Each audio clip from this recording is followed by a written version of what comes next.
Hi.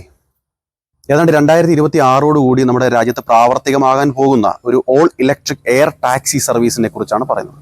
ഈ taxi നമ്മൾ ഒരുപാട് കേട്ടിട്ടുണ്ടാവും. എയർ ടാക്സി, അതായത് ആകാശത്തു കൂടിയുള്ള ടാക്സി. നമ്മൾ ഉദ്ദേശിക്കുന്ന പോലെ തന്നെ ഒരു ചെറിയ വിമാനം എന്നുള്ളതാണ് ഈ പദ്ധതി. അപ്പോൾ ഇത് ഈ ഇന്റർഗ്ലോബ് എന്റർപ്രൈസസ് എന്ന് പറയുന്ന കമ്പനി, നമ്മളൊക്കെ കേട്ടിട്ടുള്ള ഇൻഡിഗോ കമ്പനിയുടെ പേരന്റ് കമ്പനിയാണ് ഇത് ഇന്ത്യയിൽ കൊണ്ടുവരുന്നത്.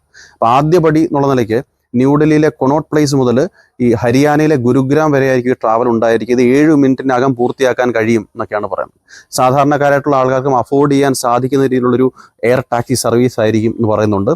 പൂർണ്ണമായിട്ടും ഇലക്ട്രിക് സപ്ലൈ യൂസ് ചെയ്യുന്നുണ്ട്, ഇലക്ട്രിക് എനർജി യൂസ് ചെയ്തുകൊണ്ടായിരിക്കും ഇത് വർക്ക് ചെയ്യാൻ പോകുന്നത് എന്നും പറയുന്നുണ്ട്.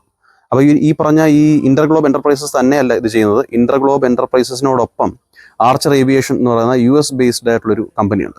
ഈ കമ്പനി കൂടി ചേർന്നിട്ടാണ് ഈ ഒരു പ്രൊജക്ട് മുമ്പോട്ട് കൊണ്ടുവന്നത്.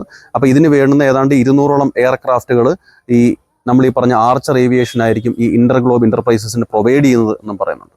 അപ്പോൾ അത്തരത്തിൽ നമ്മുടെ രാജ്യമായിട്ട് ബന്ധപ്പെട്ട് ഫുള്ളി ഇലക്ട്രിക് ആയിട്ടുള്ള ഒരു എയർ ടാക്സി സർവീസ് 2026 പ്രാവർത്തികമാകുമ്പോൾ സാധാരണക്കാരായിട്ടുള്ള ഒരുപാട് ആൾക്കാർക്ക് അതിൽ യാത്ര ചെയ്യാൻ പറ്റും എന്ന് പറയുന്നുണ്ട്.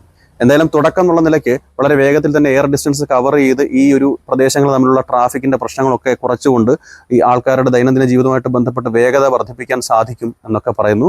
അപ്പോൾ ഈ ഒരു പ്രൊജക്റ്റ് നല്ല രീതിയിൽ മുമ്പോട്ട് പോകട്ടെ, സക്സസ് ആയി തീരട്ടെ. നമുക്കും ഇത്തരത്തിലുള്ള സർവീസുകൾ ഭാവിയിൽ ആസ്വദിക്കാൻ അവസരമുണ്ടാകട്ടെ എന്ന് ആശംസിക്കുന്നു. Thank you.